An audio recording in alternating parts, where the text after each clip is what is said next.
Can anyone be funny, according to you? Can humor be taught? Can humor be learned? It's so weird. You're from Delhi, but you're not going to do Gali Galoch in your show. No. So, according to you, is this whole area now, extempo and drama and art, is it money generated? A job is a job. Yep. It can't be your world. There is a life outside the laptop. So let's talk about this a bit. Why are people so scared of comics nowadays? See, the only person that I make fun of on stage is only me. Welcome to another episode of the Pineapple Podcast. We have our very first stand-up comic in the house today. It's a very dangerous thing to announce, right? Comedy in these times, very dangerous, maybe offensive. Maybe we're about to be attacked for having comic content on our show. Here, we're about to introduce you to a stand-up comedian who's found a healthy way to be funny. We're going to give you examples. This particular episode, let's understand how to be funny in a way which is not offensive to any religious group. It may sound like we're being censored. We're not. Sex, religion, politics, easy topics to be funny and provocative about. How can you be funny about everyday things which happen about us? Join us to find out more.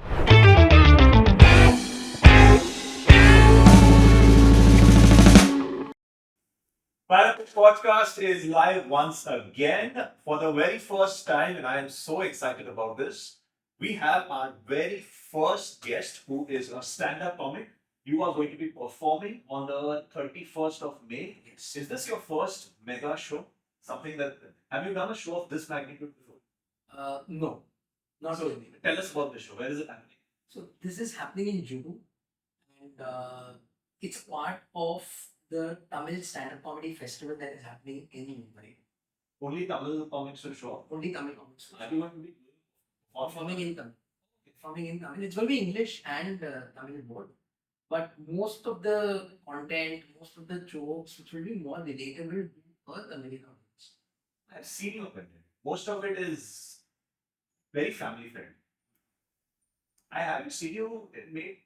I'm wondering now, have I seen a reel where you made a Tamil joke?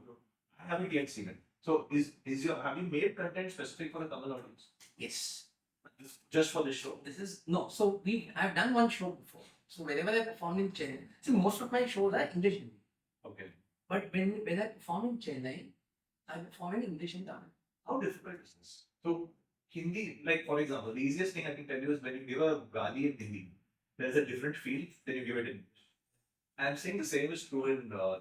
So for me, a Tamil gali hurts more than Hindi because I know exactly what you're saying. Right now, the joke will be landing differently in Tamil as opposed to Hindi. Yes. Yes. So the context is very different. Very. So the way the creative process is, they must be different. Yes. How do you manage? It's all in thinking. Right? So if I'm going to perform in Tamil, I'll be thinking in Tamil and I'll be writing also in Tamil. I will not see, because what happens is that if I think in English, write it in English and then translate into Tamil, doesn't work. So it has to be thought in the same language, it has to be written in the same language, and then it has to be conveyed in the same language. And Tamil audience is very, very different. Every state audience must be. Every city audience is different. Every state audience is different. City also, but then I think, say I performed in Mumbai, Pune, Bangalore, Chennai. I think Chennai audience was very, very different compared to all the others where I performed. When you say different, you mean in terms of response or in terms of, this audience sizes or just expect very different genre of jokes? So the average age, when I was performing in Chennai, I've done about 2-3 shows in Chennai. The average age of the audience coming for the show is 60 years. How do you promote a show in Chennai? Do Insta and stuff that you're coming performing? Yes, so Insta and stuff, whoever is helping us put up the show, they promote it. So we got a lot of coverage with Times of India. We got a lot of coverage with Indian Express with our photographs and everything. Is that why 60 years old? Because I'm wondering our age group people might not be reading newspapers. Maybe. Because so our average age group in Chennai was, the audience age group is 60 years. Has been 3 shows and all 3 put together. Do you know this before you perform? Only after you perform, right? Only when people start coming in and you're standing behind the stage, you're just looking at the audience And I remember once the producer came and told me, "Are you sure?" He was asking the person who was coordinating for this thing that, "Are you sure that you've told people, you marketed this as a stand-up comedy show and not a Carnatic music show?" Because you get all the uncles and aunties in their veshti and sari and with all the tika and everything sitting right in the front, and they've actually come for the comedy show.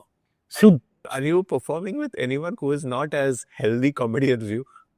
No, so I perform. The show that I perform, it's called the Subbu and Srini show. Okay. It's a tale of two Tamilians, not from Tamil Nadu. So I do it with a friend of mine. Okay. Both of us have never lived in South, but we give like an outside-in perspective. Got it. And both of us were shocked because we were like, we were expecting after Pune, there were a lot of, young people who come. Bangalore's response was amazing, but Chennai was completely different. The proper Tamilian crowd was actually 60 plus average age.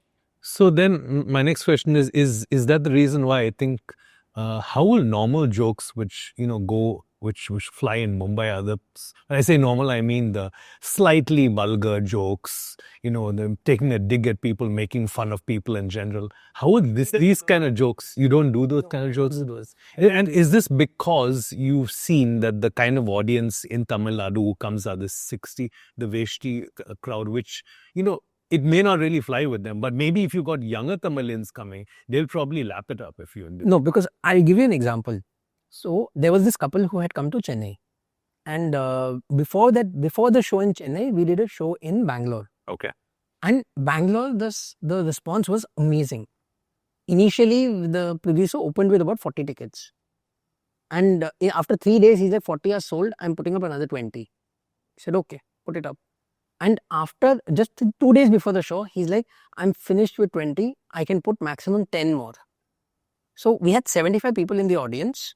And there were people who had come with like a family, like husband, wife, a daughter, like 15, 16-year-old daughter, and the husband and the guy, his parents. And after the show, they were like, oh, it was so nice. For once, we didn't have to feel embarrassed getting our parents. We were told it's clean comedy. It was amazing. And then after a couple of months, we did the same show in Chennai. And a elderly couple, 70, 75 years old, they came and spoke to us that, your show was very nice. My daughter attended your show in Bangalore and she really liked it. And she said, next time it's happening in Chennai, you guys should go. And she told me that this is happening in Chennai, you guys go. So if my content was slightly even on the vulgar side, these kind of, this kind of word of mouth publicity, this won't happen. I won't be able to connect with the family audiences if I were to crack a vulgar joke, or I have to crack a joke which is below the belt. So why do it? I have to go backwards now. So let's say you're a corporate executive. I know you work in TCS, right? Capgemini, my bad. When did you decide, okay, let me start a side hustle and look at comedy? What year would that have been? About 6 years back. 6 years back. And you started with open mics? Yes, I started with open mics. Open mics.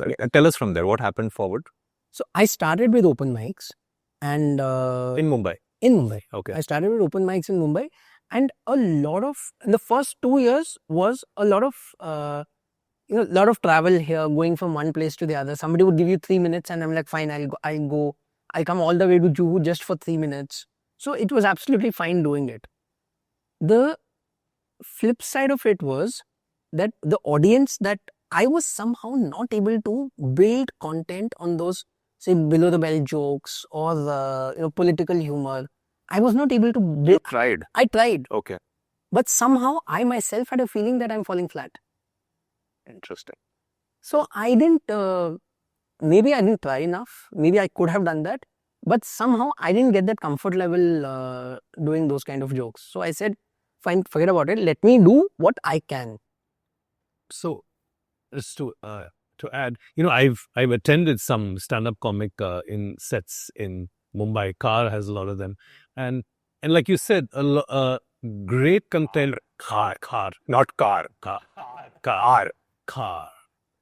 a lot of them, and it doesn't fly without these subtle below the belt jokes, and everybody expects them. So if you're saying that it didn't really pick up for you here, then where was that one instance where you discovered, or maybe you're going to tell us about, okay, this is not working. I shouldn't be playing to this gallery. There's another wider gallery out there for me. Maybe that's where I should be casting my net. So, when COVID happened, for a couple of years, I was trying all sorts of jokes. I was, there are times when you try too hard. So I was trying too hard to write jokes which were below the belt, which was, some gully in between, which people could relate to, those kind of things. Why? Because I'm guessing online. During COVID, you were trying to... No, this was pre-COVID. Pre-COVID. This was pre-COVID. I was trying to do it, but I knew I was not successful because I knew that I was not getting the response from the audience. During COVID, when things moved online, there was no pressure on me to actually deliver this kind of content. Interesting. Okay. Because it's online. Yep. The worst people will do is switch off their cameras. Yes. At that time, I tried doing whatever I thought was funny. Right? Wait, switch off your cameras as in you were hosting webinars and Zoom meetings? Yes, also online comedy shows. Okay. So online comedy shows, online open mics. And the worst that people would do is switch off their camera. So Okay. that was a good forum for me to try out certain jokes. Does it work? Online comedy shows? Because you can't hear laughter, right? No, it doesn't work. It doesn't work. But at least it helped me build my content. Okay. Right? It built my content. And then because we were two of us trying to do something together, we said, okay, we get our family members, you get your family members. And then let's try and build up a story around it. Tell us about this Crandavis. How did you guys meet? How did you become friends? So we used to meet at open mics. Okay. And then he had this idea. He's like, What's his name? We'll tag it. yeah, his name is Anand Subramaniam. We can tag Yeah. it on his Insta, right? Okay. So we tried we had this, he had this idea. He said, maybe we should do something together. I said, fine. So he took my name as Sanjeev Srinivasan. He's Anand Subramaniam and he gave it a name. The Subbu and Srini Show. And then he's like, we'll put a tagline, a tale of two Tamilians, not from Tamil Nadu. Perfect. And Exactly what you are. yeah, which is what we are. And then we try to build a story around being Tamilians, but not from Tamil Nadu. So we started talking about things which which South Indians outside of Tamil Nadu will relate to more. Example? Okay, so I don't want to venture into politics, but then the way that I put it out is, so my native is this place called Kumbakonam, which is about 300 kilometers from Chennai. Right? If you Google it, it says that Kumbakonam is the temple town of India. Yes. Because in a radius of 10 kilometers, there are about 275 temples. Yes. We have built in the radius of 10 kilometers, 275 temples. So if in India somebody wants to know how to build a temple, come to us, we'll tell you how to do it. Right?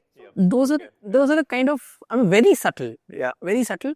Those are the kind of jokes we do it. And then because I'm born and brought up in Delhi, so I try to get some of my Delhi material also.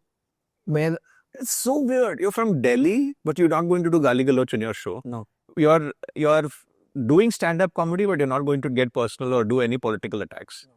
You picked two things that are wide open for you as options. That you can bring in your Delhi stuff, you can go after people in stand-up comedy. But you found a third way, which is, look, I'm going to keep my comedy clean and make sure it's family friendly in some way. Yes. So when was the first time you found success in this? Okay, so the first time we found success was we did a show in Pune. Okay. This was 3 years back. And we put out the ad, on our social media. And the producer who was doing the show, he also started off. And it was a small place. So about 20-25 people it could accommodate. So he put out an ad on a Friday for the show, which was the following Sunday. And on the first Sunday, he calls us. He's like, look, I put out 25 tickets and all of them are sold. How did they hear about you? It's all just the producer's social media, my social media, Anand's social media. That's about it. Okay. And then we said, fine. I said, if you have space, go ahead. Is it normal for shows to get sold out? But yours got sold out. Only Pune. Pune, Bangalore, both of them were sold out. How had people heard of you before that? Had they heard of you at all?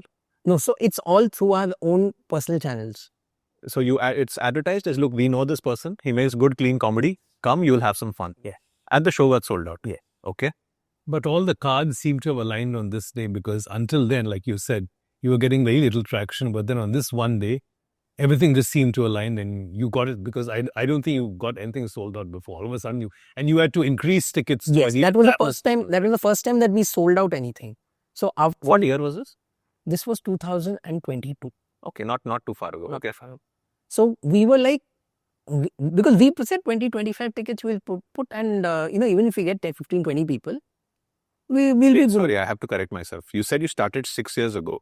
So you've been actually grinding for 3 years. Finally, you sold out a show worth 25 tickets. And now the success has started to compound over the last 2-3 years. So I can't say it was very quick. It was 3 years you actually grinded. It took I mean, I think if it was not for COVID, maybe I would have got the same response maybe 6 months to a year before.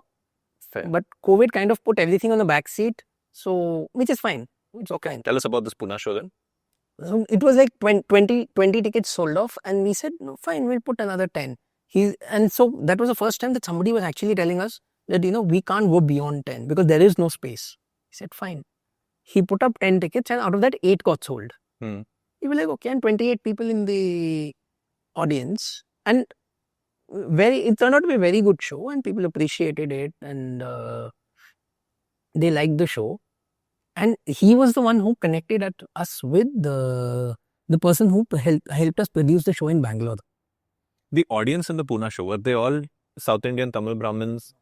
So your show is for Tamil Brahmins who are not from Chennai, but your audience is everybody. Audience is everybody. Very interesting. And same show is happening in May and on 31st May? No, that's a different show. But how do they understand if your comedy has a mix of Tamil wherever they go? No, it's not Tamil. Tamil is talking about Chennai. Yeah, Tamil is only in Yeah, Chennai. Chennai, okay. Only in Chennai. But that's a fair question. How will they understand jokes on Chennai?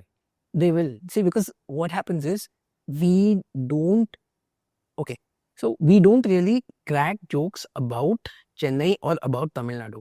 A lot of times what we do is we slowly cater the jokes to the city that we are performing in.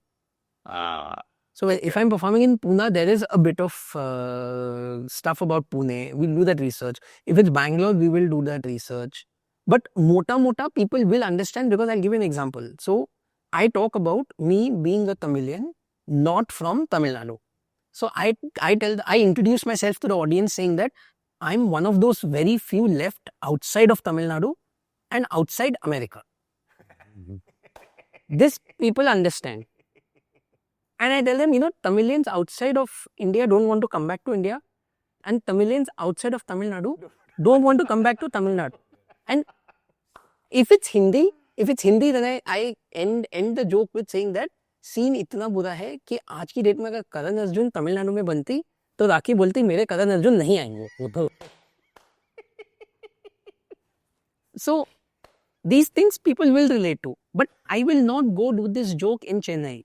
I'm imagining the Shivagami Devi saying, Bahubati Varamata.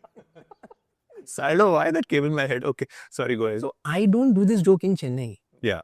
In Chennai, I'll cater to the Chennai audience. It's the same thing, but I can't go in Chennai and talk about Karan Arjun. People will not understand.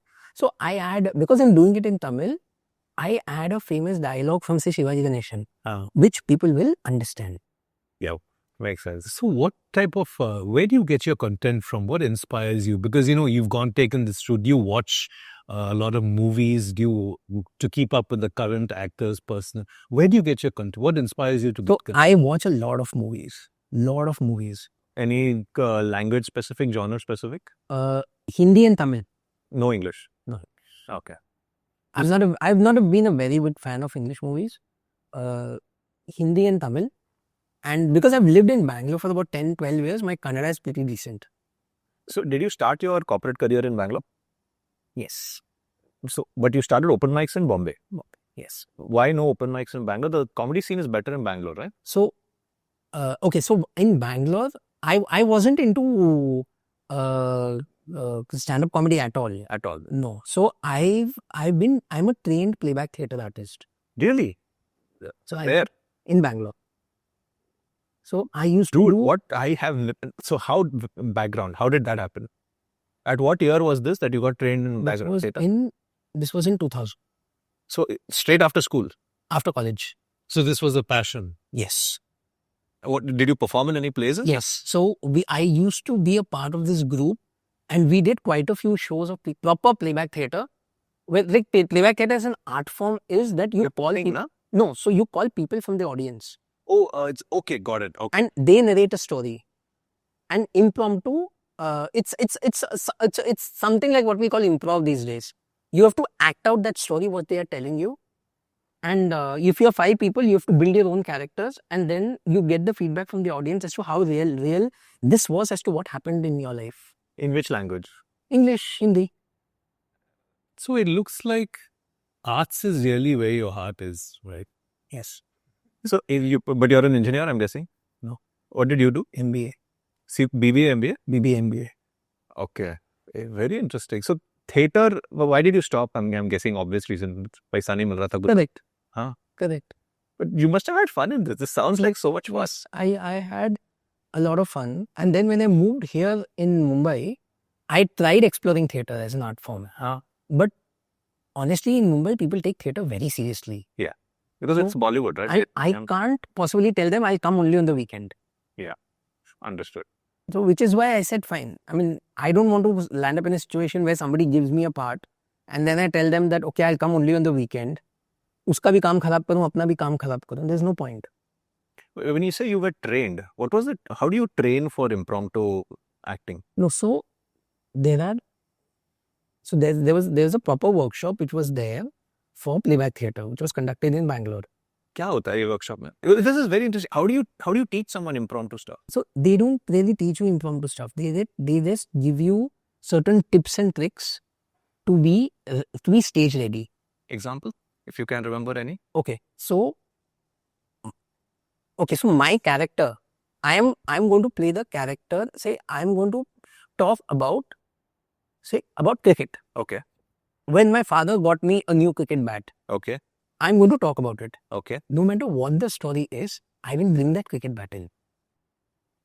Okay. You've preset in your mind that's what. Okay. Got it. So is it like this famous whose line is it anyway? Exactly. So the- Exactly. the- Correct. anyway. So, But you got into that when impromptu was not really a How thing. old were you when this happened? I was 21. 2000 or 21. So it was not really a thing. Now it's a thing. There are a lot of extempore studios or courses in Mumbai. People are rushing and taking. Back then it was not a thing. I mean, Correct. there was this one whose line is it anyway, and nobody knew anything. I grew up watching Whose Line Is It Anyway. Same. So Colin Mockery is my favorite. I would still go back and watch Yeah, that same, show Same. any time of the day. Same. I love Colin Mockery. I think it's but I don't know if he's funny outside Whose Line. I've seen some of his movies. But in Whose Line, Colin Mockery is so funny. He was superb. Absolutely. super. The ball jokes were a little stupid, but they were really funny. So according to you, is this whole area now extempo and drama and art? Is it money generated? I mean, it may not have been, but is there enough money in the whole business now? See, it depends on how much of time you want to invest. There are people making money out of it. But there are people who are struggling as well. But I do get corporate shows. And I think one of the reasons why I get corporate shows is that corporates find, I'll give an example. I performed for a corporate about 10 days back, right? The first thing, I got it through because there's a friend of mine who works in that company. The only reason why they said that they'll bring me on is they said, you are safe. So let's talk about this a bit. Why are people so scared of comics nowadays? Forget about comics performing. There are people who are scared of bringing comics on board. Why do you think that is? Because People laugh, right? Yeah. Like even the people who are considered offensive, people do secretly laugh and watch, but they're scared to bring them on. they are scared that it might touch their own insecurities. It's very interesting. And they are scared that it's their reputation is at stake. If somebody gives me an opportunity and I go and I'll give you an example. I did a comedy show for like a corporate show for a Russian company. Okay. And the first show was full of all the leadership from Russia who had come. And I was very particularly told, you will not talk about vodka, you will not talk about Russia, you will not talk about anything anything related to world politics or anything. Don't talk about it. Then what do you talk about? So I spoke about corporate. They're all from the corporate world. So I spoke to them about, I have, वो कहते हैं थकेले jokes. I have thakele jokes on Microsoft Excel, Microsoft PowerPoint, and they were all laughing about it. So I was okay with it. This is a fun challenge, right? Because you tell a comic, okay, look, this is what you can't do.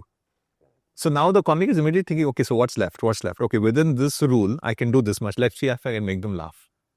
But most people don't think like that, right? They see that as a challenge and go and say, "Nahi, main isi pe baat karega." It's about, convincing yourself that whether I can, now if you ask me to actually do a show which has a room full of youngsters with all, below the belt jokes, gali galoj, speak about politics, what is Modi government doing and all that, I can't speak. I might have my own political opinion, but whether that comes out as a comedy set on stage, no. But if you ask me about myself, see, the only person that I make fun of on stage is only me. It's about me, it's about my life, and a few characters related to me, like my mom, my dad, my wife. That's about it. Otherwise, it's all generic stuff. Does your wife know you make fun of her? Yeah. Is it okay with it? Yeah. Have you ever made a joke and then be like, oh shit, I didn't check this with the wife? No, so I made a joke about this. We were doing a show in Mulund. Huh. And so I did a joke saying that there's this guy Abid Anand that was performing. I said, he was sitting in the audience. I said, I have to publicly apologize to him because he called me yesterday and I did not pick up his call. It could have been something that is very urgent. He called me. He said, तेरे से बात करनी है, बहुत urgent है. I said, phone रख, मैं बाद में करता हूँ. So again he was like, नहीं, urgent है. I said, देख, I'm in a lecture right now. I will call you back. He said, wow, you're in a lecture. What lecture is it? I said, look, my wife is taking a lecture and I'm attending that lecture. I will call you back. He said, your wife is taking a lecture. Wow, what is the topic? I said, shut the phone. I'm the topic. And then I was like, it takes a lot of guts to do this kind of a joke. For married men, it takes a lot of guts to do this kind of a joke. And it's even worse when you know that your wife is sitting in the audience. Oh, she was sitting in the audience. Okay. So the joke got a lot of laughter. But when I said that it takes a lot of guts to do this joke and your wife is sitting in the audience, that got me more laughter than the actual joke. Everyone turned and looked at Everyone turned. And then I took, idhar hi hai. So, I speak only about these 3-4 characters in my life. Otherwise, it's all very, very generic. So what's your take on people who talk about politics and let me use the taboo, politics, sex and religion, because a lot of comedy happens outside this. A lot of the views which, we get tickled when we find something controversial. It's funny, yeah, we laugh about it and we forget about it. So a lot of humor which is controversial, people just look, they laugh and yeah, okay, we're done with this. Let's move on to our life. According to you, why do people take these things so seriously? See, because these things are very close to people's heart. So if you make fun of it, they will take it seriously. But the thing is that it's easy for religion, politics, all these are topics which sell. Yes. Now, if you crack a joke on it, people will laugh, right? People will come and see you. But whether that is long lasting, that's a question. What is it that you want to leave as your legacy? Is this the legacy that you want to leave behind? Where say 15 years down the line, will somebody say that, hey, I went to see that show and it was all amazing, brilliant content?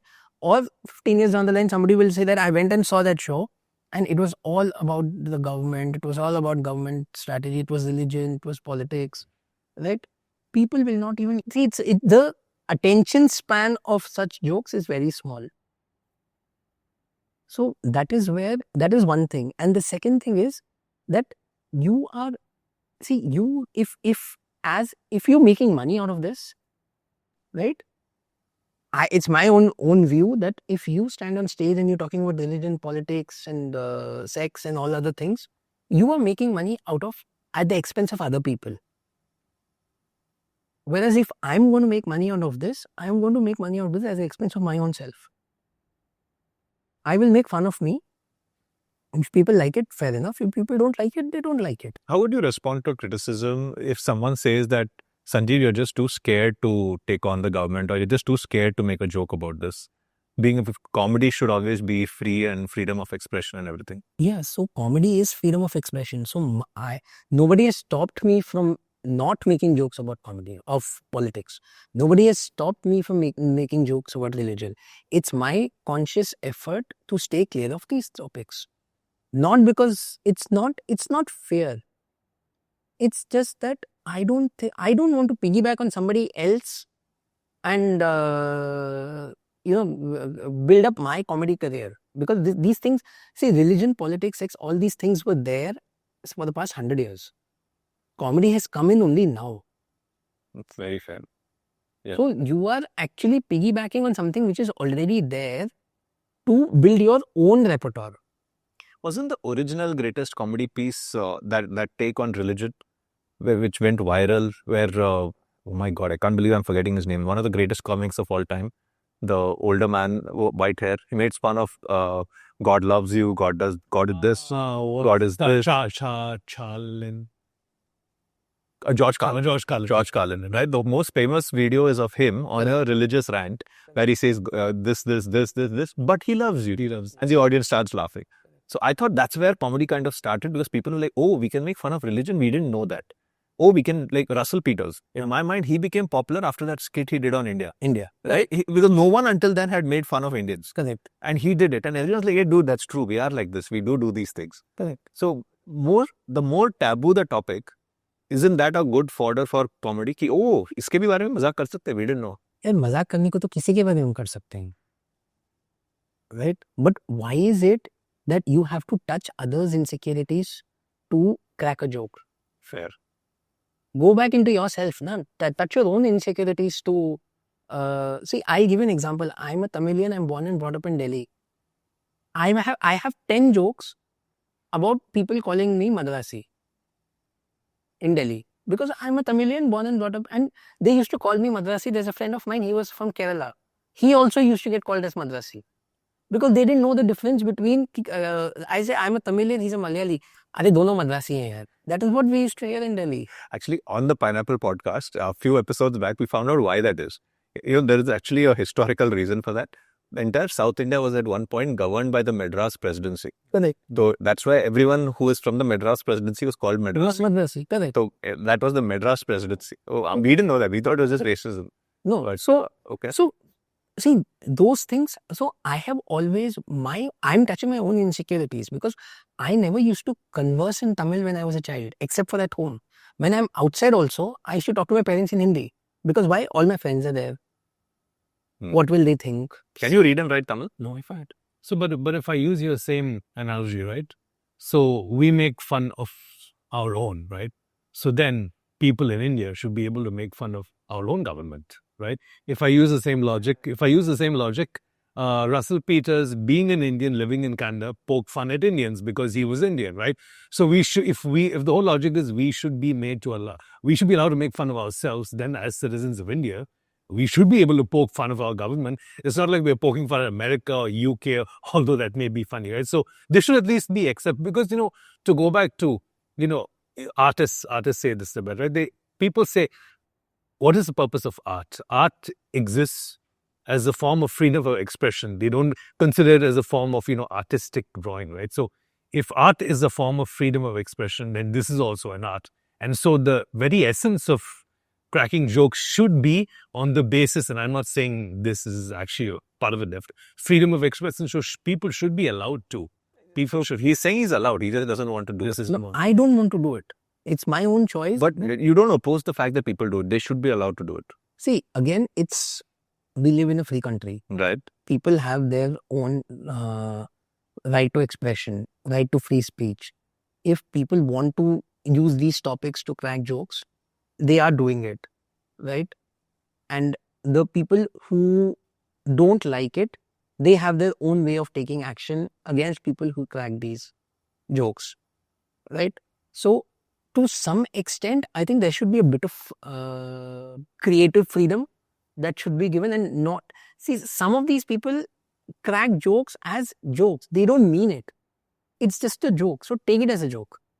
But in some cases, if it gets too much into controversy, then it depends on how each person wants to deal with it. But I am sure I don't want to tread on that line, because I don't find myself suitable to stand up in front of an audience and talk on any of those subjects. The whole controversies that you see today, I see those controversies starting from one small point. That point is a joke went, hundreds of people laughed and it went viral. Some people got a taste of it and they're like, how dare you make fun of this? Outrage started going up. So the people who laughed at it either felt guilty or felt, no, it wasn't that bad. It was genuinely funny. Now articulating, no, it was funny. What's your problem? And these guys are like, no, this is wrong. This is not how you're supposed to. This is not comedy. This is not art. So it goes back to his point, which is that most of the way that you approach freedom, right? People will say this is our freedom, we're allowed to do it, and it's art. Like, for example, the first time someone made a nude sculpture of something, I'm sure there was outrage. How dare you make a nude sculpture? But that artist was like, no, I'm just celebrating the woman's body. In my mind, I feel this is a fantastic piece of art and I would like to make it. There's this famous case of Michelangelo, who made these famous statues in Rome.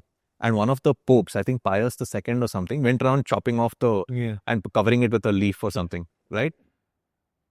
Is art something that should always be free, or should there be someone governing art? I think too much of anything is bad. Yeah, that's true. Which goes with freedom also. That's a good answer. We have to know where to draw the line. Give you an example. When Titanic released, how many of us just drooled over that one scene where Kate Winslet told Leonardo DiCaprio, I want me to paint me wearing this. He said, okay. And then she said, wearing only this. Right? Everyone was drooling over that scene, right? But for him, at that particular point in time, for that character, he was just painting. That's about it. So that was artistic freedom, right? He wanted to paint and she was okay with it. But that's a movie. In real life, freedom should be there, but we should know where to draw the line. We can't go overboard on everything and say that, oh, nobody should take offense because I have freedom. I mean, in 150 countries, you have freedom, right? Some people would say if someone's laughing, then that should be allowed. If no one is laughing, they'll just not watch and they won't have to do it anymore. You don't have to regulate it. Yeah, like if you don't like what's being shown on the TV, don't laugh, switch it off. Switch it off. And how would you react to that? That could have been possible, say, 15, 20 years down the line. Now with social media, everything on the phone, you possibly cannot switch off. Somewhere or the other, it will come to you. So you're worried about kids looking at it? Yeah. That's the problem. Right? That's the problem. I agree with future generation looking at it, it is going to impact them, right? Now, I for sure, that is another reason why there are a few shows which I perform. I've got my kids sitting right in front of this thing. My kids my son, whenever I'm doing shows in Mumbai, both my kids go to school and tell their teachers, they tell their friends. The jokes you crack? No, that my father is performing here. You tell your parents to come. That is amazing. So now if those people, if my kids are doing that, I can't go in front on the stage and crack below the belt jokes, right? I know for sure that there was a show we did in Thane. There were 4 or 5 people who came only because their kids had told that my friend's father is performing, please go. How old are your kids? 14 and 10. Wow. Okay. So when... Do they feel pride? Hey, my dad was stand-up comic. That must feel good, no? Yeah. So, but doesn't this put just out of curiosity, additional pressure on you, since word of mouth is going this way, since it's not coming from any random person on the net. This is coming from people who know people and doesn't that put a little bit more pressure that I really have to be on my guard, that I shouldn't say this and this and this because it may offend them? Whereas if some random people are yeah, who knows them anyway? Does this create additional pressure on you that your followers may be coming from a very known circle? It does. It does, because I have to be very conscious on what I'm going to talk about. I have to be very conscious about what I'm going to talk about, because I know for sure that they will take back, and it might come back saying that, अरे तूने बोला था that your father had a comedy show, उन्होंने ऐसा बोला, मेरी mummy ने बोला, right? I don't want, if I'm going to crack a joke, why should my kids be answerable for it? So your kids are your ambassadors in a way. Yes, Willing ambassadors or willing. willing? It must be proud, man. Like my kids go about telling their, their friends, and they go to their friend's house. They tell their parents. Showing Insta reels of people. They say that this is my father's Insta handle, this is their YouTube handle, aap follow karo. And then they'll come back and say, today you will get 4 followers. Please tell your family, follow the Pineapple Podcast. Sir. We never thought of this. We can have Kiara go to all the people in my building, say, this is my daddy's podcast, please follow. So we've had a pretty clean podcast so far. Yeah, we've had really it random lots from you. Yeah, bro. So creative process, Sanjeev. Comedy is a flash of lightning, right? You will notice something, be like, oh shit, this is funny, and quickly note it down. I'm guaranteeing you that since you are in that comedy field, since you're always thinking what's funny, when the government does something, you must have at some point noticed something. I don't think anyone else noticed this. This is funny. Do you just shut that off कि नहीं यार इसके बारे में नहीं बोलना है, and control your ego कि I know I spotted it, I know this is funny, I'm just not going to do it. I shut it off. I don't. Right? That must be difficult, right? I know this is funny, but I'm not going to say it. No. Even if it's funny, I go share it at least with my wife. And that's it. That's it. Or maybe in a family gathering. Or maybe in a family gathering, yeah. Maybe I've got a close group of friends, and we meet up, and something or the other discussion will come up, and I crack it, and those people laugh, and I'm happy with it. That's it. I switch off. Do you do audience interactions in your show? Very limited. Very limited, right? Very limited. So according to me, that's a mark of a good comedian. I've always thought that people who don't have content, or they feel like यार content आज use नहीं करना है, bore हो गया हूँ, they just do audience interactions and close the show. No, see, if it's a crowd, if the show itself is crowd work, then people do interact with the audience. So Rahul Subramanian's was called crowd work. Crowd work. Right. So mine is mostly a scripted show. So I know that 7 o'clock I'm going to get on stage. I'm going to get a light at 7:40 saying that wind up. Oh, okay. So it's a scripted show. Yes, sometimes what happens is we get comments from the audience. Heckle. How do you No. handle a heckle? Not exactly a heckle, but okay. So here's one more example. There's a very famous Tamil movie where it's called Onion, Huh? and it was released in Hindi as Aparichit. Aparichit, yeah. Right. So I was I was going through my show, and I noticed a couple of people on this corner. They were looking like this. That's all they did. So and it was distracting for me. So I had to stop my set, and I said, people from this side, I realize you guys are not laughing. And they're like, no, we are. So I said, मैं ब्राह्मण हूँ, अगर मेरे jokes पे आप नहीं हंसे तो इसके लिए भी गरुड़ पुराण में आपके लिए इस पे भी सजा है. And then a lot of people started laughing because people have seen that movie. Right? So, Bro, I'm coming to your show on 31st May, and I'm sitting in the front row, and I'm just going to do this. Yeah. Throughout the show. Just to irritate you. there are ways to prepare, right? I prepare a full set, but there are 4-5 jokes. Do you by heart your set? It's fully by, you know what joke's coming next. Yes. Okay. And so you've never gone off and come back? Because sometimes you notice certain nuances in the room. You get ideas, this sort of audience may respond to that joke. Maybe I can toss something in unscripted. Have you ever done something unscripted? It has happened. It has happened. So, a lot of people know me. I live in Bhandup, right? So there are a lot of jokes which I crack about Bhandup. So there was a time when I got on stage and I was halfway through the set, and I knew a few people and a few people knew me, and I generally asked the question, where I live, and they started saying Bhandup. But I was talking about South India. Yeah. Right? So I had to go off the record. Then I had to tell them, jokes मैं सुनाने वाला हूँ आज, आप लोग बैठो. So at times it happens, you go off script. But then I come back to my script. I stick to my... Do you have to clear a script with whoever is in the show, or do they see your script, or If it's a corporate show, yes. they see your script? Does that hurt your ego in any way? Why? Nahi? No. It's their reputation at stake after all, na? And then you will 100% stick to whatever script the corporate has given. Yes. Corporate shows, I will not take the risk of going off script. Crowd work in a corporate show? Very rarely. So I want to take off on that. You avoid crowd, audience interaction. And, I've seen people do that. My opinion, it's more challenging, right? Yes. Than having something scripted. You don't even know what answer. And these days, people know that it becomes a challenge. What answer can we throw at this guy to see how he responds? It almost becomes like you're being all of a sudden put on the spot because you've got the audience laughing until now. And now someone's thrown something at you, you'll have to match up, right? So it kind of puts you in the spot. Yes. Have you ever tried anything like this before? Or? So I tried it in Chennai once because I thought that I built up a lot of content related to Chennai. So I thought maybe I could do crowd work with a few people. But somehow I had to really I had to put a lot of effort in getting answers out of people. So like I asked, I said, how many people took an auto to come here today? 2 people raised their hands. So I said, the others, you came by bus, you came by car. So my joke was centered on auto.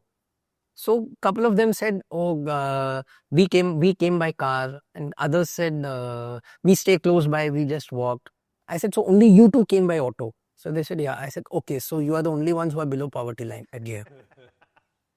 But it takes a lot of effort to get it took me a lot of effort to get the response from them. I want to discuss the creative process. So in my mind, the people who come to mind when I looked at your reels and your comedy, the people who came to mind are Jerry Seinfeld. I feel like a lot of Jerry Seinfeld is observational humor. But you have to make that extra effort to put it into a script, right? And so is your humor observational, or is it you really spend some time think, or you get inspiration from a movie? How does it work for you? So like I said, I know I watch a lot of movies. Right. Lot of movies. Right. And what I also consciously do is sit down and write. It's not like, I observe something, so I make a note of it, and then I will write it later. I consciously spend an hour or so, whenever I can, just to sit and think, and what do I want to write about? It's like writing a story. So I'll sit and write. And whenever I get an opportunity for the next open mic, I'll go give with that set. You will still do open mics. Okay. This is a very different creative process. From what I've always heard is, and whenever I read about it, people say ideas come to you when you least expect it. You always have to have something ready, a notes pad ready to jot it down. And then when you sit down, you pull out these notes and you put them all together. But for you, you say that you watch, you consume first, and then you discipline yourself into setting a slot of time, and then you open and you start writing. So for you, it seems to work the other way. It is, because what I do is that whenever the thought comes to my mind, I just put it on my notepad on the phone. Okay. Let me keep a record of it. When I sit and write, then I go through that notepad. What was I thinking about? Acha, ye tha. Sometimes I'll forget what I was thinking about. If I have a thought on Thursday, and then Saturday afternoon I'm sitting and writing, I would have forgotten what I thought on Thursday. It's so amazing. You can watch so many movies at the stretch and not feel guilty. If I was streaming videos, series one after the other, I'll wake up next day morning with a feeling of guilt. I wasted so much time doing OTT 3-4 hours. But the good thing is, it's part of your job. You're actually having fun. I'll give my wife credit for that, because she never stops me from doing anything. So Shout out, kar lo. Pika paida kar lo kar. I'll tell you, I keep telling my friends, my friends who are about to get married, or people who are recently married. He's single, bata do. I said, I am not the right person for you to see whether you want to get married or not. I'm a spoiled husband. Spoiled So husband. I'm a spoiled husband. I keep scrolling down reels without doing anything. Aimlessly lying on the sofa. 7:30 in the morning, the kids have gone to school. I'll be just scrolling down reels. I'll watch something on the TV. I'll watch something on the phone. I never get interrupted by my wife. Why are you doing this? This is pending, that is pending. Never.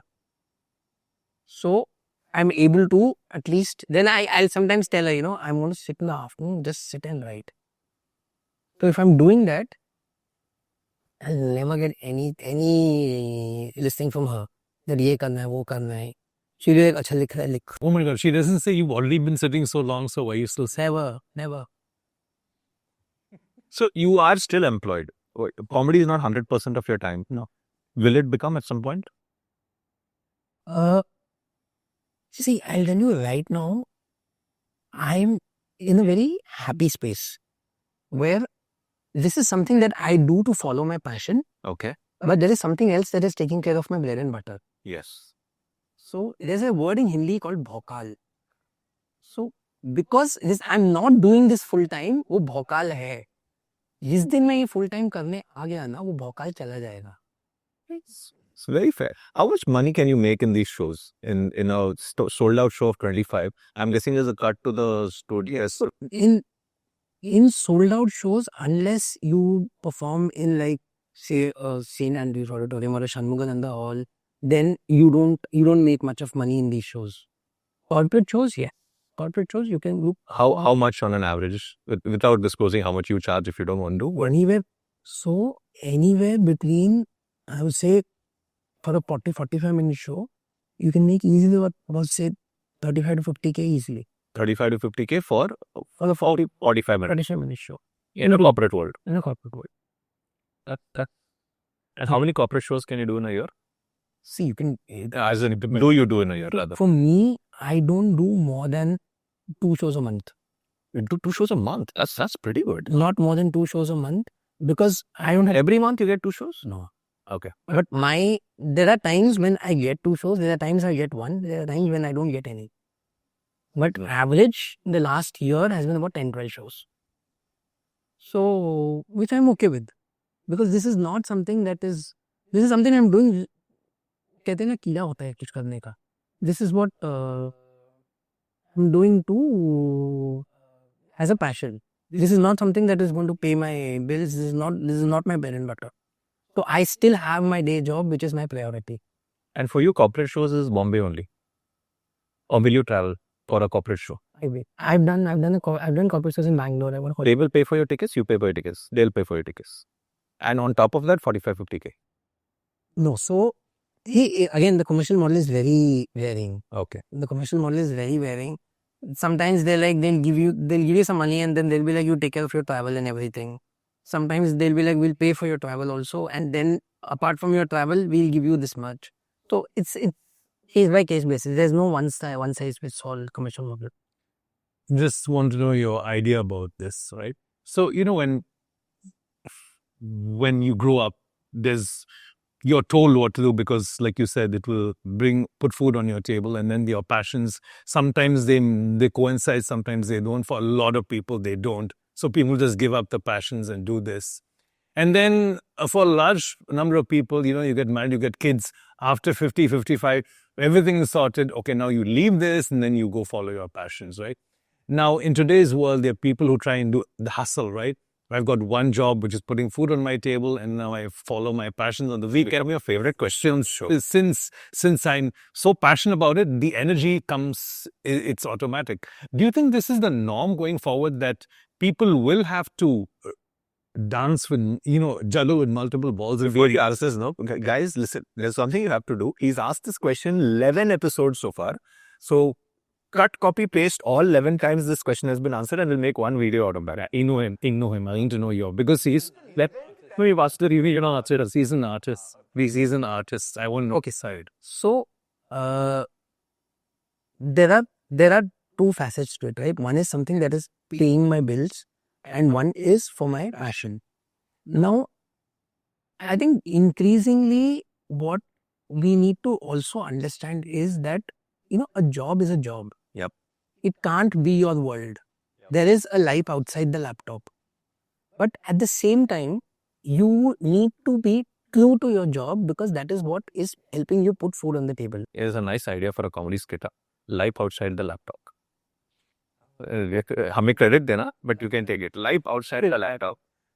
But at the same time, you see, you have, as long as you are true to both, as long as you're not compromising on one versus the other, I think it's absolutely fine as long as you're able to maintain the balance. But you have to be true to your day job because that is what is helping you put food on the table.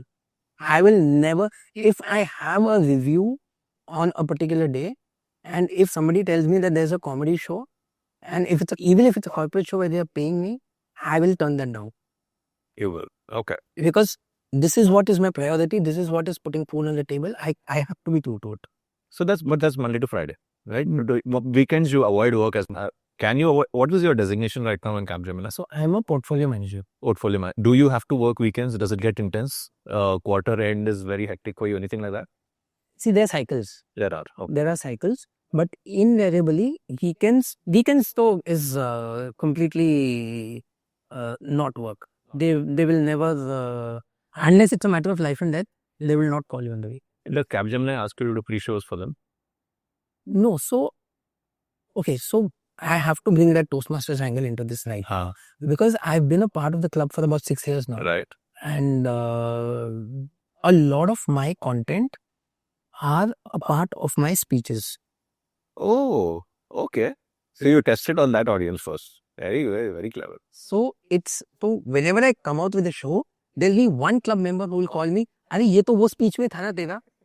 So they all know. That's a fantastic audience. Very diverse audience. So yeah, So I've done 2 levels, right? So what 40 odd speeches. So all my content is there in some speech or the other, which I would have given in the club at some point or the other. Fantastic. So they are the ones, and one thing that I really do is note on where these people are laughing. Because end of the day, this is corporate audience. Yeah. So if something flies with them, then I make it a point, "Achha, ye chala tha, ye chala tha, ye chala tha." Then I take bits and pieces from my speeches and try to do the story around it. Does it offend you or not offend, but does it feel weird that you're 100% sure this joke is funny, but nobody laughed? Yeah, many times. So does it feel weird? Yeah, I was so sure this is funny. How did this not work? So I used to feel very bad about it. Well, I thought this joke is super funny. Nobody is laughing. But over the period of time, I realized that what you think is funny, the other person might not think. And random things, people started laughing. Like, wait, this was funny. Oh, okay. There are times when I'm in a club meeting, when I'm actually giving a speech, right, and I crack a joke and nobody laughs. I have gone off script where I paused my speech and I started laughing. Looking at me, those people will laugh. I was like, thank you very much to the audience. Even if you're laughing at me and not at my jokes, I'm absolutely fine with it. And then I'll start off my speech again. So and more times it's happened that people have not laughed at my jokes than people actually are laughing at my jokes. Has being a stand-up comic impacted your image where you work? Do people look at you differently? Oh, he's a portfolio, but this guy is also a stand-up comic. Do they view you differently? They do, but in a very positive way. Very positive way. People actually reach out to ask, what do you do? And so I got featured in this book called Capstars, which is about 10 people working in Capgemini who are doing something outside of their work. And so they do like a profiling of them. If you have an image, tell us. We'll include it in the video. I'll send it to you. So I got featured on it last year. So there are people who have, and I for once thought that people who do very, very serious things. Like, somebody's spotted a star which nobody could. And they sent it to NASA. And NASA said NASA is doing some research. And then they get a chance to name that star. Then there is somebody who's an expert in this Kalaripayattu. Wow. So, really awesome talent that's coming out. And I was very fortunate to have featured with all of them as somebody who's doing something outside their normal work as stand-up comedian. So my, people are more, people reciprocate more. People, a lot of people in my organization still think that I do stand-up comedy within Capgemini for a living. Right? Then I tell them, this is my role, I'm in operations. They're like, Acha, haan, okay. So they still see me as a stand-up comedy. Do any of your people worry that ये हुआ था, but ये तेरे show में नहीं आना चाहिए? Do they get extra conscious around you? Wait, don't make a joke about me. They keep telling me, ये इसका joke नहीं बनना चाहिए. They keep telling me. And have you ever done a joke on something that happened in the office and someone found out later? Hey, ये तो वही चीज था ना? See, office humor, I always, because I do a lot of corporate shows, Right. office humor is something that everyone relates to. Yeah.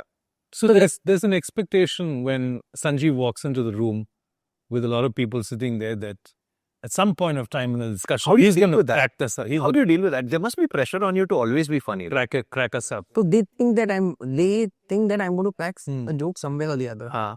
And कहीं ना कहीं से वो chance आ ही जाता है. आ जाता है. So I'll give you an example. We were trying to design a set of questions which we want to ask, because we are interviewing a lot of people, so we wanted to ask. And one of the question that came was, standard questions in interviews, that where do you see yourself 5 years down the line? And I was immediately like, tell me something. If this guy knew what he wants to do in 5 years down the line, why would he be even attending the interview? Right? So, those kind of things, and then basic things on appraisals and salary hike and all those things is with corporate audience relates to. This is a cycle which every corporate goes through. Anybody working in the corporate audience will relate to it. So these things that happen, I put it together as a story for only the corporate shows. If I'm performing outside, I will not use this. I will only use it for the corporate audience. Things like Microsoft Excel. So I once walked in and I showed Bill Gates' photo on my phone to the audience. I'm like, this is the person who I have to thank for my career. Because if it was not for Microsoft Office, I wouldn't have a career.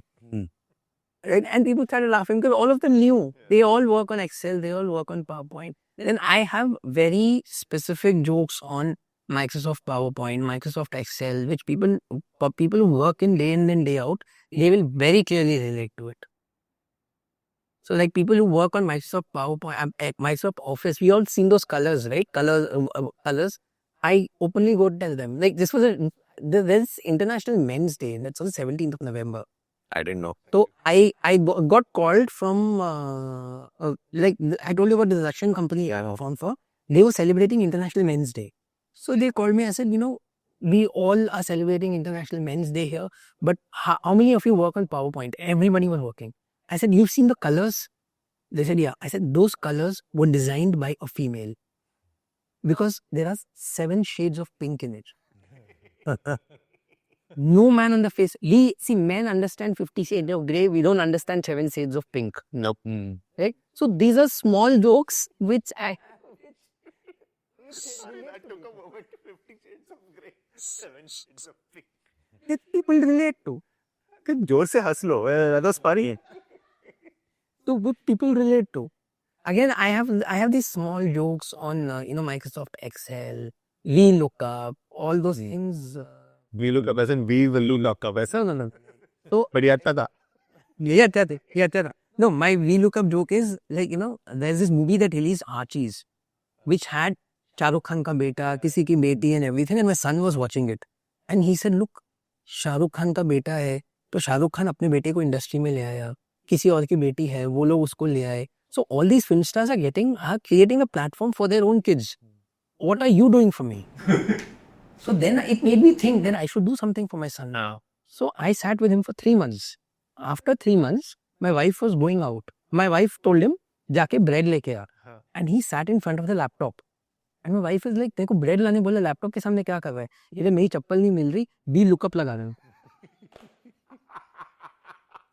So, why am I laughing? the first time I cracked this joke, I tell you the pen of my. He's like, कितना घटिया joke है. I laughing. But again, he said काफी घटिया है, but before that he was laughing. And then see, that's what it is. At times, ठीक है वो कहते हैं छिछोरे joke होते हैं. That's okay. But people laugh at it. Like I went to Chennai. I said, the first thing I said was Vanakkam. They all said Vanakkam. I said, no, I don't want to come. इतना joke है यार, घटिया joke है. But people laugh, so it's okay. It's not offending anybody. It's So, it's good. So you had this whole aura about yourself that you get people to laugh. Now, I'm going to take a little detour here. Where you work, right? You probably lead a team. yeah. Has there been a time where you had to make some really tough calls, take people to task? How tough has that been with the aura of pleasantness and cracking people up? The whole aura you've built around yourself. If you're face to face with someone, you have to call him out on something. Does it become easy for you to do? See, when it comes to work, I always keep it separate. You can compartmentalize. I compartmentalize it, saying that when it comes to work, let's not fool around. Let's not fool around. We've been assigned to do something. Let's get this done with. Outside of this, you crack a joke, I crack a joke, we can have a laugh. But when it comes to work, there is no compromise. So I'm very, very clear about it that work comes first, बाकी सब बाद में. पहले काम करो. So I'll tell you where this is going, because sometimes people's personalities, right? That line, it crosses very easily, right? You walk into office, you meet people, people who report to you, you also meet them, and everywhere jokes are being cracked. You walk into a meeting room with your team and other people come in, jokes are being cracked, and all of a sudden you're only with your team, and they think, oh yeah, this is a great guy, he cracks jokes, and they collaborate with you, and every now and then, one or two people may go off the path, but then they're so used to you being you get where I'm going. No, if I'm going to lead a team, if people are going off track, I need to bring them back, right? So I bring them back. Look, we can crack jokes. All that is fine. But the task on hand, that matters the most. First, get the work done. Baki sab baad mein. It's, I'll tell you what it is. Generally in corporate, if things are going fine, nobody bothers about these small things. But when things get tough, everyone gets pulled up for absolutely everything. So I make it a point, I don't compromise on my work for any of my passion. And at the same time, there are boundaries which I have with my team that, when it comes to work, focus on it. Outside of that, yeah, we can crack jokes. Do your teammates come to watch you perform? Yes, they have come. That's what I'm guessing you're asking. It must be weird. Your manager's performing and you're laughing, and at work he's being manager. But that's the compartment you built. Yeah. I compartmentalize it very clearly. So I'm just asking the extra question because I want to know. So when you need to take someone to task, right? Do you do it the nice way? Or is there a completely different side of you? I can be really bad, to be honest. Okay. I can be really bad if I have to take somebody. I need to look at me when you're speaking. Like he asked you the question, you're looking at me saying, I can be really bad. Usko bolna.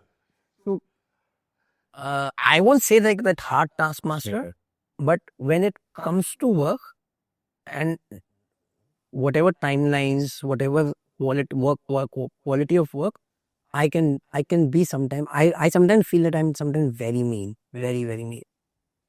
But that's okay. Good. Much better.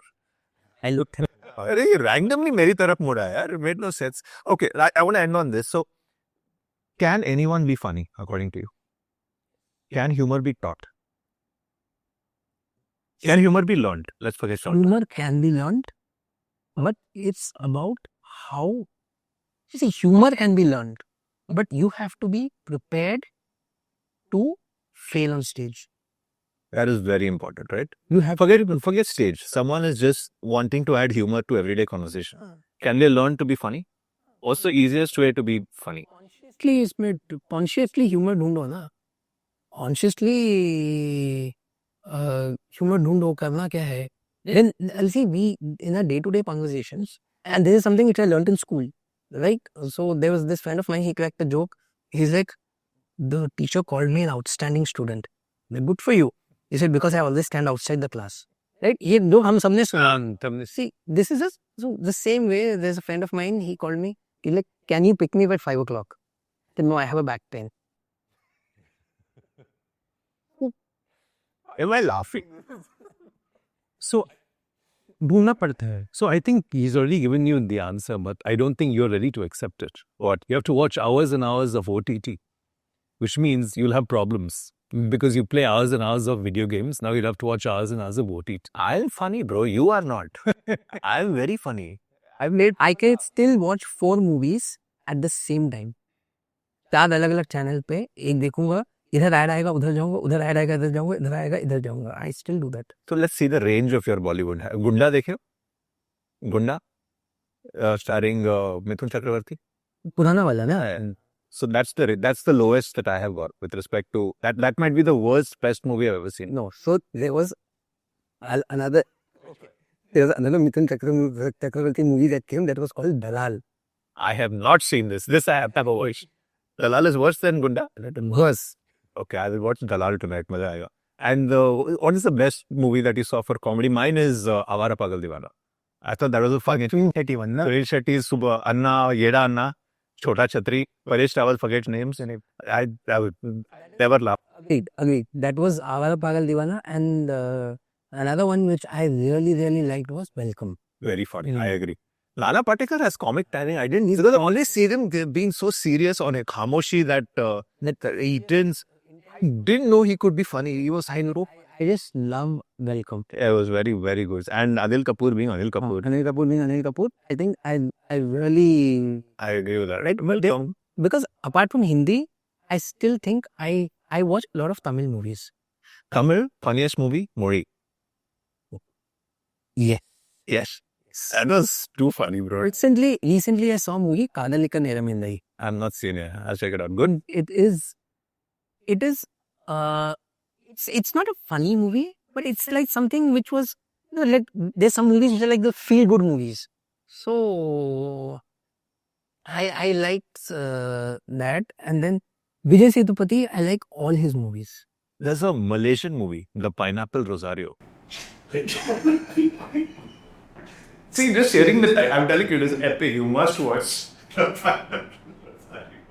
attempt at humor. You both laugh. Shut up. Clearly, he's not going to go anywhere. दोस्त है तेरा मन बाकी He's not going anywhere with.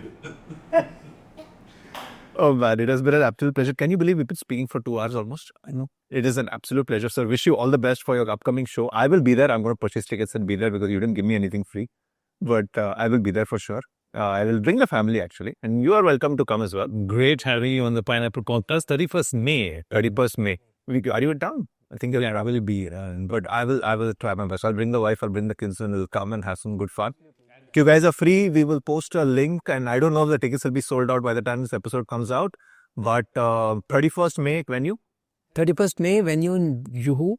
And the name of the show is called Sweet Karam Comedy. And it is already listed on Book My Show. Check it out. If you have not yet, if it's still available by the time this episode comes out, I'm so sorry if this is coming out on the day. But if it's still available, do join us. If you get to see him live, I'll be there as well. If you recognize me from this and you're coming, please do come and say hello. I'll be very surprised. With that, thank you so much for your time, sir. And thank you for your time today. Thank you. Bye.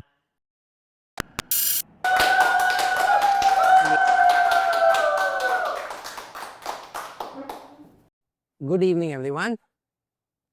So, I come from this quintessentially serene, mystically peaceful and quiet suburb of Mumbai called Bhandup. I've been in Bhandup for about 11 years now. And, Modi ji जब गुजरात से दिल्ली गए, मैं बैंगलोर से भांडुप आया. So, ऐसा साथ है हमारा. But there's a reason why I live in Bhandup. From Bangalore, when you come out, people say that, when you come to Mumbai, people have heard about Khal, people have heard about Bandra, South Bombay, all sorts of places. I wanted to live in Bhandup because I'm a 90s kid. I grew up on 90s dose of Hindi movies. 90s की Hindi movies में क्या होता था? Standard story.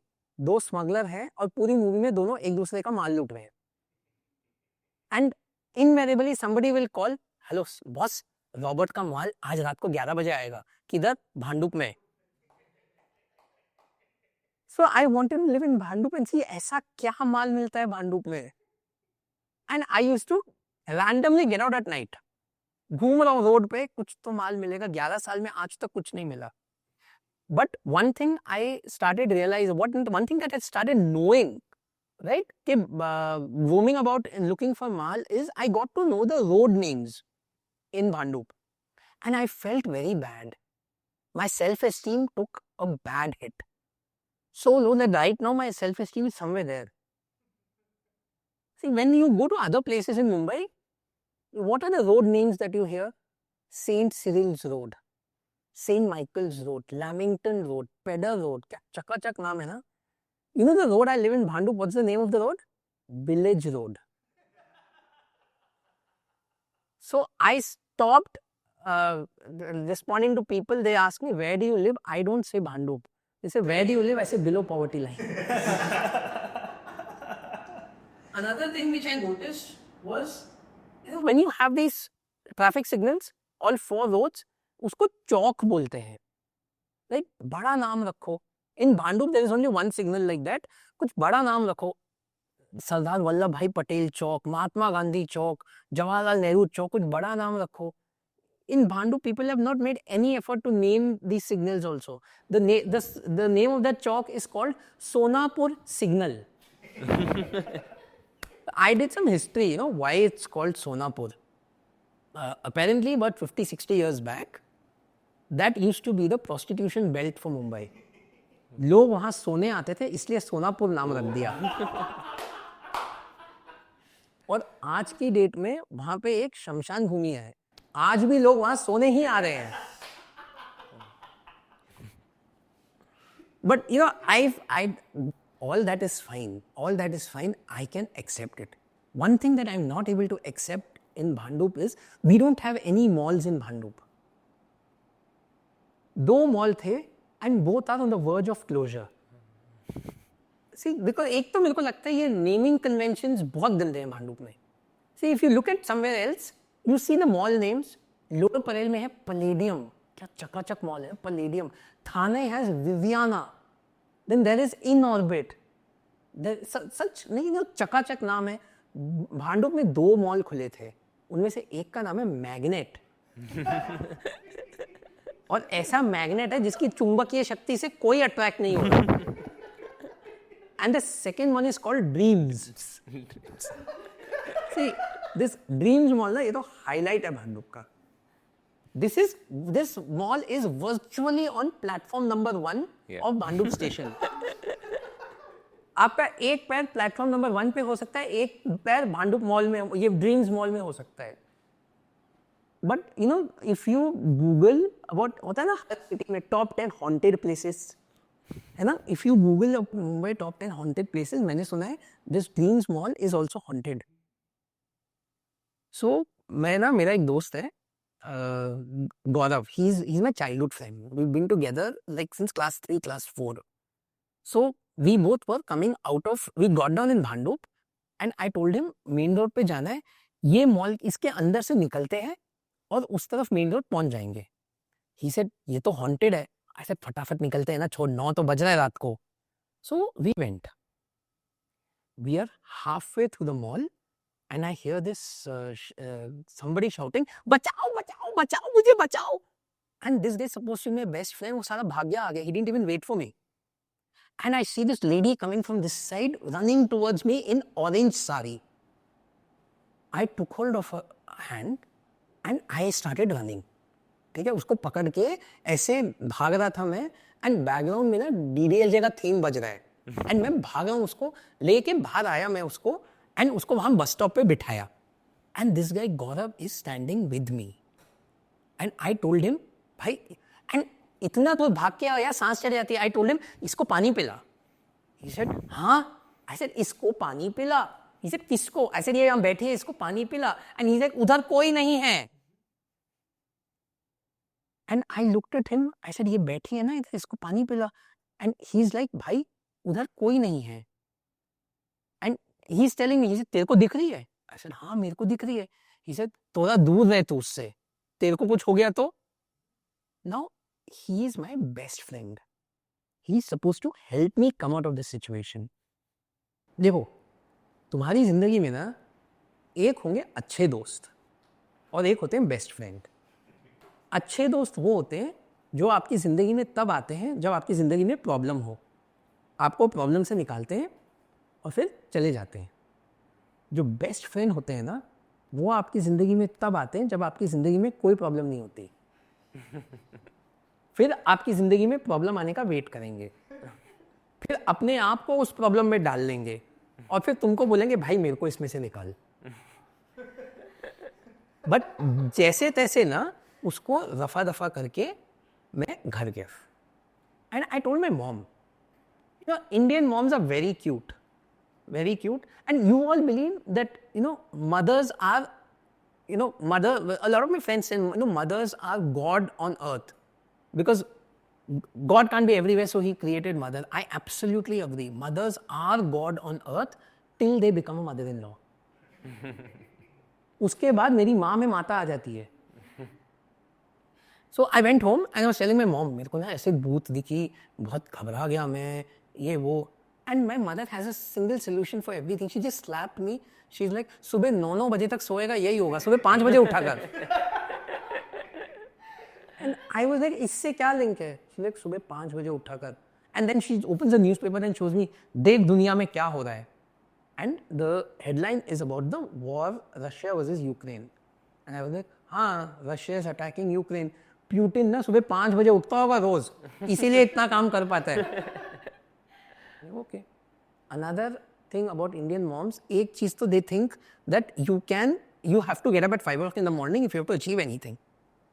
Another thing that Indian mothers think is that आप खाना खा लो, आपकी सारी problems दूर हो जाएंगी.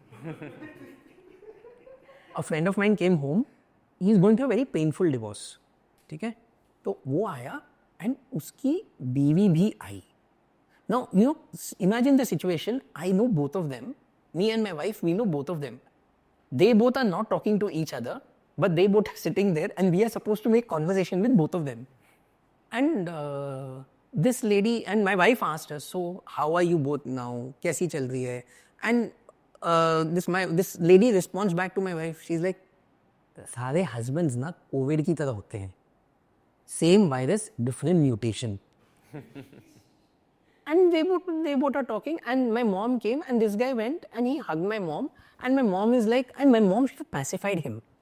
Like, ठीक है बेटा, it's okay, होता है, right? You'll come out of it. Something motivational I was expecting from my mom. My mom took him into the kitchen. चल छोड़, छोले भटूरे बनाए, खा ले खाना, सब ठीक हो जाएगा. And I told my mom, माँ ऐसा मत किया कर, because यार अच्छा थोड़ी लगता है. आप ऐसा करते हो ना, कभी कभी मेरे को लगता है मैं डिप्रेशन में जा रहा हूँ. शी अगेन स्लैप मी, कहीं जाने की जरूरत नहीं है, घर पे बैठ. So I wanted to go to the US. I recently applied for the US visa. And US visa का जो interview process होता है ना भाई, it is very very strict, very very stringent. The kind of questions they ask you. When you fill up the form ना, एक series of questions आते हैं, उसमें ना अगर आपने किसी भी के लिए yes आंसर किया, आपको रीजन देना पड़ता है क्यों. The first question on the US visa application form is, once in the US, do you plan to engage in prostitution? I looked at that question, got up, looked at myself in the mirror. नहीं यार. The second question is, while in the US, do you plan to consume cocaine? I thought for a moment. Yeah, I wanted to reply, yes. कहाँ मिलता है? But यार देखो, आई मत सीधा साधा तमिलियन हूँ, मुझे यूएस वीज़ा चाहिए, तो मैंने ये सब कुछ भी नहीं किया. गुजराती तो नहीं हूँ कि अगर यूएस वीज़ा रिजेक्ट हुआ तो प्रधानमंत्री बन के यूएस चला जाऊँगा. तो यूएस वीज़ा मिला और फिर मैं गया यूएस. ठीक है, I went to the US and I was staying with my sister. My sister has this neighbour who's from Mumbai and she introduced me. I met like 65-year-old lady. I met, hi, hello, how are you? And the next day my sister told me, there's a Walmart close by. Ye le list, go get this stuff from Walmart. So I went, as per the list, got everything, put it into the trolley, and I'm standing at the billing queue. And this lady comes from behind. Hello. I said, hello. She said, which part of Mumbai do you live in? I was in the US, the largest economy in the world, in a place called Jersey City. Yeah, naam hai na, dekha, Jersey City, kya chakachak naam hai. See, imagine here the address is Village Road, wahan pe Jersey City, kya chakachak naam hai. In a Walmart, which is the largest retailer in the world, and at the Walmart superstore, which is supposed to be the largest Walmart superstore, I had a trolley full of avocados and guacamole, and I had US dollars to pay. मेरा money नहीं किया वो aunty को बोलूं I live in Bhandup. ये सब ना मैं मन में सोच रहा था. तभी that auntie asked again, which part of Mumbai do you live in? I said, auntie, I live below poverty line.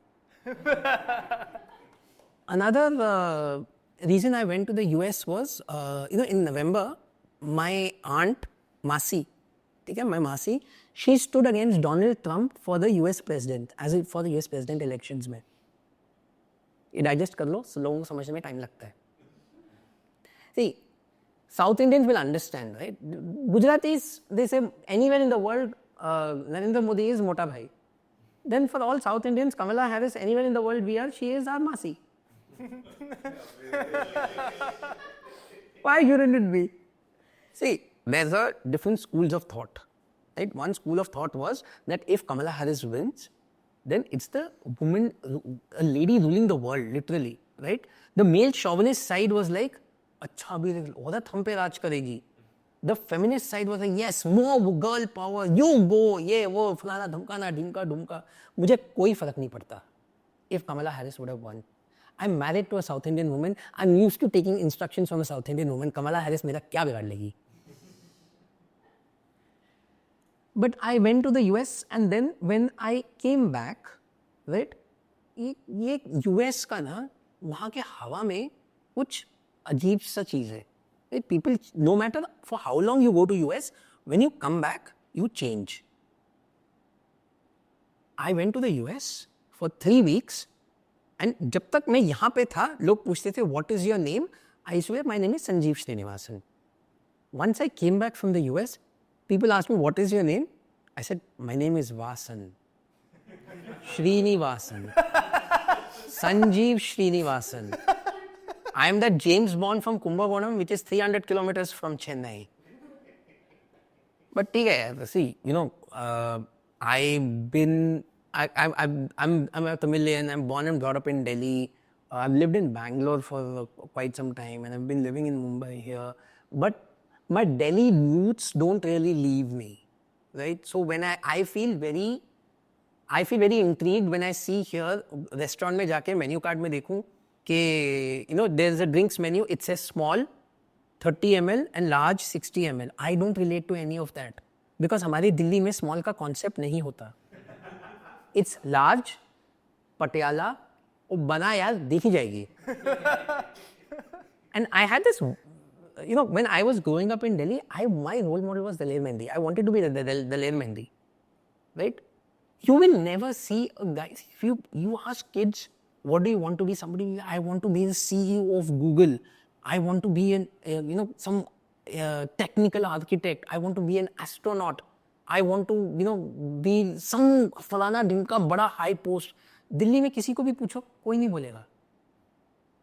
Delhi में when I was growing up, we used to think was, यार ऐसे चाट की गाड़ी डाल लें, तो हमारा तो गुजारा हो ही जाएगा.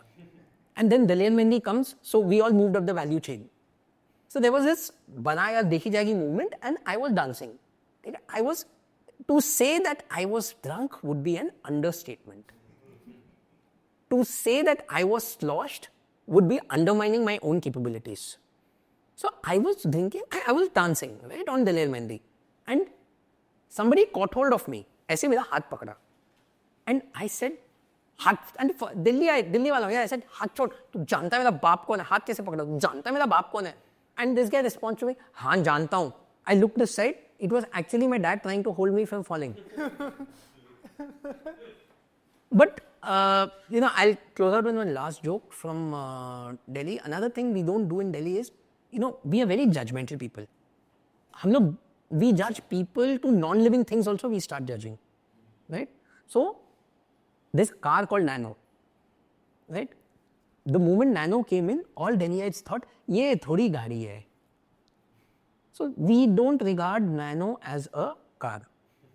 And the simple fact is, you can't get a woman pregnant in a Nano, and a pregnant woman can't get into a Nano.